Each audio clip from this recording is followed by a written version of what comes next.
So, you guys want to do something really crazy with a really expensive axe? I say why not?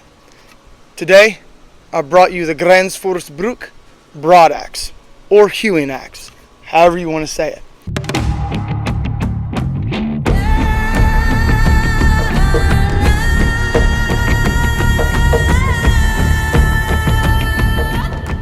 You guys have seen me do some renditions using this axe head. The Jormungandr axe that I designed was using this head, and I've got another one too that I've redone. This one here, I want to make a single-handed throwing axe. Those other axes have 28 or 26-inch handles on them, and they're pretty heavy, so you got to use two hands. Guys, this axe here is coming in at 3 pounds and 11 ounces. So we're tipping the scales at almost 4 pounds. And I can tell you right now, all the weight is literally in this head. I'm a little older. I really don't want to throw this axe one-handed. Could I do it for a single rotation? Yeah, but that's not what I want to do with this thing. I want to start cutting this thing up, and I want to make what I'd like to call a modern-day Dane axe for throwing. I'm hoping that with the design that I've started to put on this head, that it will shave enough weight off to where I can at least throw this thing for a double rotation. I do like the design that I put in it. Like I said, it's going to be more of a Dane design where it kind of swoops out like this. I do have more metal down here than I do up here in relation to where the axe head is and where it flares out. So I will have a little bit more bit down here than I will up here, but I'll still get that swooping design that I'm looking for. I'm thinking it's going to fly well, but I'm not really sure until I make my cuts and design it. I do think, however, and we'll see, I won't know until I've made my cuts and I feel the weight on it, I might have to do something back here with this pole. The pole is a little thicker. I might have to come in this way with it, so like this, and give it almost like a King of Diamonds fin design in the back, if I have to. If it feels like the weight is kind of it's too much back here in the pole, then I'll give it some type of design. I might go ahead and cut about a ½ inch off the pole and kind of design it in, so that way we have a nice looking pole and I get rid of some of that weight. I will tell you guys, this thing already is a bit heavy, okay? So it's flipping over, and it's going to flip over quick, but I still got to make my design, and it'll take some weight off the head, so we'll have to see. So let's get into cutting this axe head and get the design that I want, and then I'll come back, periodically and show you guys what I'm doing. Hopefully in this video I can finish this axe head today and we can throw it. Pretty cool. This one's going to be a tad bit different, guys, because I'm going to leave this handle hafted on this head. Gränsfors did a great job mushrooming this thing over on the top, hafting it proud, and it looks really good where it's sat at. It could come down a little farther, but I think it's good the way it sits. I normally don't do this because whenever I start cutting into heads and making designs and I leave it hafted on the handle, I normally always hit the handle. So I'm going to do my best to go slow and try to design this head with the handle hafted on here, and hopefully I don't nick or take pieces out of the handle with the grinding wheel. So let's get to cutting and see what we get.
Finished product, guys. Here it is. The modern day Dane axe for axe throwing. What a cool looking axe, guys. Man, I love making this thing. This thing is nice. The handle I coated with boiled linseed oil, and while the oil was on the handle, I burned it. It does give it a different look. I suggest trying it out if you haven't already. And then after that, I went over it with some Danish oil. I only put one coat of Danish oil on it because I wanted to come back out and finish it today. So it looks really good. I do like this combo. The head design with the handle, I think looks really good for a 20-inch style throwing axe. Looks awesome. So let me give you guys some more information on this axe that I didn't give you at the beginning. This is a Gränsfors Bruk broad axe or hewing axe. They're expensive. They're coming in anywhere between like $360 to $380 for this axe here, okay? It used to be a little cheaper than that, and I used to buy them when they were cheaper, but guys, inflation and our wonderful government in the way that they run this country has made everything go up. So these now are going in around $375-ish, okay? I will tell you that they come in 3 different bevels. You get a left bevel, a right bevel. They even have a knife grind, and then they have a double bevel. These ones that I always get for axe throwing, I get double bevels, which means that you get the same bevel on each side, okay? And that's what you're going to want for axe throwing if you decide to spend the money to get something like this. Now, this isn't going to be something that everybody wants to do or wants to spend their money on. I get that, guys, but these things are awesome. Okay, so you're probably wondering, Wes, how much is this thing weighing now? Okay, so I put it on the scale, and it's coming in at 3 pounds and 1.7 ounces. So we shaved almost 10, somewhere 10 and 11 ounces off this axe.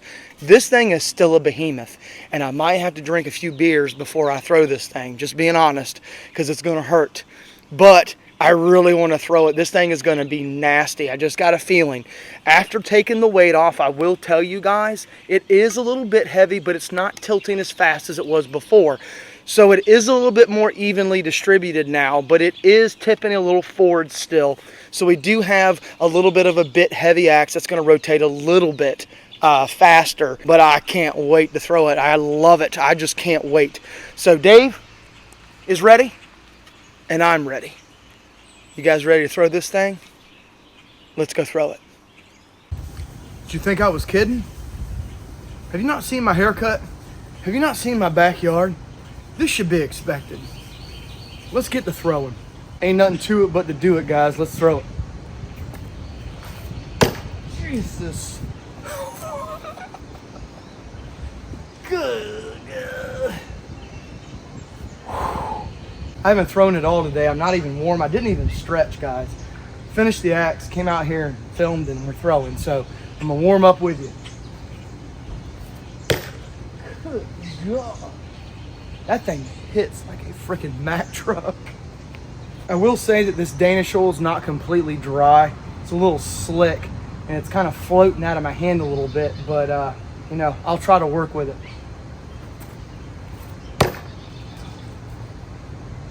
It feels similar to the Husqvarna carpenter's axe, but it is a lot heavier, guys. We're coming in, I think the Husqvarna comes in at like stock, comes in around like 2 pounds and 11 ounces, 9 ounces, somewhere in there. After I put my beard in, I get it closer to like 2 pounds and like 3 or 4 ounces. So this thing is almost a pound heavier than the Husqvarna carpenter's axe. And if some of you guys out there have the Husqvarna, you know how heavy that axe is just the way it comes. So, you know, 3 pounds, a little over 3 pounds, you can definitely feel it, but man, that thing hits really nice. Give it an old no-look throw. I can feel my arm dragging, guys. I could feel it on that one. That thing is just so hard to whip around, and I'm not warm yet. I need to warm up a little bit, but I will say it flies really well. It's just heavy. Oh! Boom! If you took this thing back to double rotations or further, it's not going to be something that you can just like kind of nimble dance around and throw like I do with all my other axes. This thing is so heavy, it's going to be a power throw. So it's going to have to be basically, you know, putting all the weight on my back foot, kind of transferring and just giving it a nice, even, clean throw. Trying to put as much power as you can, but it's not a very nimble axe. It's a hard-hitting, heavy axe that, you know, takes a lot of power to get up and throw. guys see that target? Shook. Feels good, feels good. And I can still throw it hard. It's just, it takes the wind up to get it over. Feels like it's taking longer. You guys can see I can't yet, but it feels like it's taking me longer to get the axe over and into the target. But if I got warm, I think I'd get really accurate and be able to throw it harder than that. But let's just keep throwing it. The only thing I did to this was take a whetstone to it. It was fairly sharp when it came to me, but I got this thing really sharp. I will say that the degree in the bevel is really nice. It is a little fat up in this area here, but I will say that it is sticking clean in the target.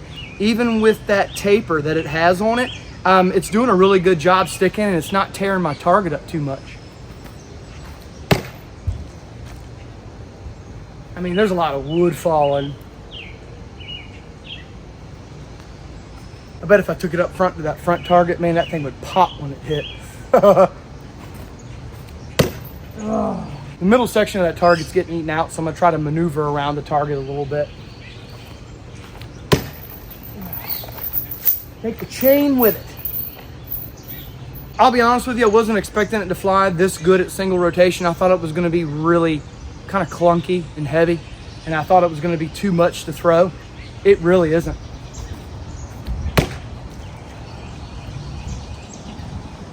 Thing feels really good. Let's give that right section of the target some love. We need to try to even that target out. It's wearing kind of uneven. Right in the bullseye, the old bullseye that was there. I will tell you guys that when I'm throwing it so heavy, I'm holding my breath. Don't do that. I don't know why I'm doing it, but I think it's just because it's so heavy. You need to exhale when you release your axe. I'm holding my breath for some reason. I normally don't do that. Get the ice ready, Dave. My arm's gonna need it after this one. Whew. I may have lied about it not taking a lot of wood off my target. It's eating my target up pretty good. God, that thing throws good. This whole time I've been wondering how well this thing's gonna do for double rotation. Let me throw it one more time, and I think we'll take it back to doubles and see how well it does. I mean, it's just seamless. Feels really good though. I will say for how heavy it is, it feels really good out of the hand. I do like that handle. As you guys know, that's the same handle that I put on the Rinaldi Carpenter's axe. So I've got a little experience with that handle before anyway, even before the Rinaldi. But I do really like that handle. And I will tell you, that handle's a little thicker, but it does feel really good for a really heavy axe. So I'm glad I didn't thin it out, and I'm glad I left it alone. It feels really good for that axe. Okay, we step back to double rotations. I will tell you guys, I have to be accurate. There is no room for error.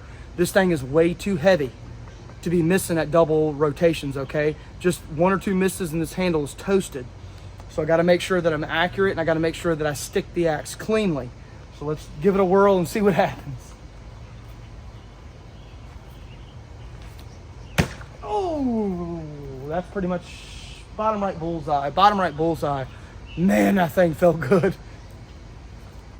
Throwing an axe like this is not for the faint of heart. This thing is extremely heavy.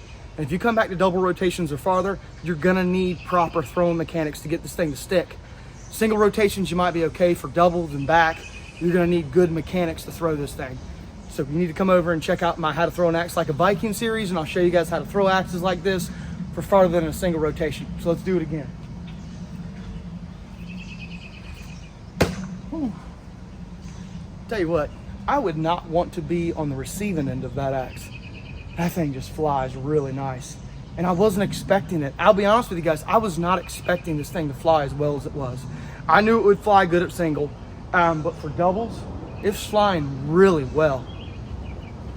I'm just really worried about missing. You do not want to miss with this axe for double rotations and back out with how heavy it is. You just don't.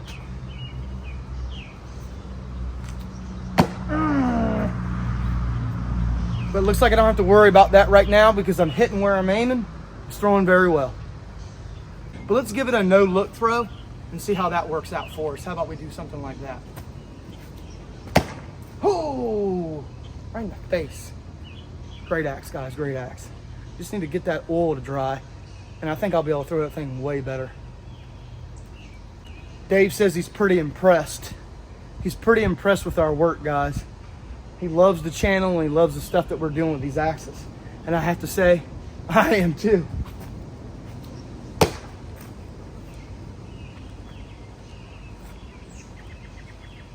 It's really hard not to throw at the center of the target and aim at the bullseye every time. I got to throw at different parts of the target and try to wear it out and to work on my accuracy.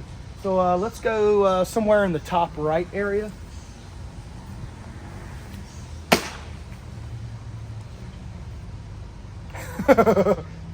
Okay, now let's go to the top left area. Good throwing axe. Let's throw this behemoth one more time, close it out. I like that. I think that's good. Let's talk about it and wrap this video up. Closing this thing out. What'd I think? This thing is great. I really wasn't expecting it to fly as well as it did. I'll be honest with you. When I took it back to double rotations, I was kind of like, eh. But when I started throwing it, guys, this thing flies really good in the air. It's very true. And I can't wait to take it back for triples, which I'll do in another video. But man, this thing is just great. It just really is. And I'm not just hyping it up. It's a great little throwing axe. I wouldn't say it's little. It's really heavy, and it's a hard-hitting one. And I will say that even with the design of the bit here with the degree that they used, it worked really well in my target. I didn't have any issues sticking it, and it went clean into the target. It hit hard with force, and this thing was just nasty throwing, guys. I mean, this thing is a beast throwing for double rotations. I mean, I can definitely feel it in my shoulder. Like I said, if you're going to do something like this, I would really make sure your throwing mechanics are there before you take it back, because it wouldn't take much to break this handle with this heavy head. But man, what a great design. It flies really well, and I think it looks really well too. And Dave, I mean, he told me it looked good, and yeah, see, Dave likes it. Broad axe, designing it into a great flyer. It just is. It just is. But I appreciate your support. Appreciate you guys watching this. Dave appreciates it too. He loves sitting out here and being part of the channel. He always tells me, hey Wes, when are we going to go outside and put me on camera? He's a camera hog sometimes. But that's okay. He's part of Midgard Axe and he's going to be on camera. But thanks for all your support. Thanks for everything everybody does to make this channel what it is. Come back, watch some more videos, and maybe in a future video we'll take this back to triple rotations. Not maybe, we will. I just don't know when it's going to be. But tell me what you guys think of this. What a great axe. But until next time, ooh. See you. Thanks, guys. Yeah, Dave, let's go. He loves it. I love it. We love doing this shit, guys. What a great flyer. Just a great flyer. It really is. Expensive, yes. But you're not going to find another one like it. Might find something close to it, but you're not going to find that one. You got to do your own stuff. Thanks, guys.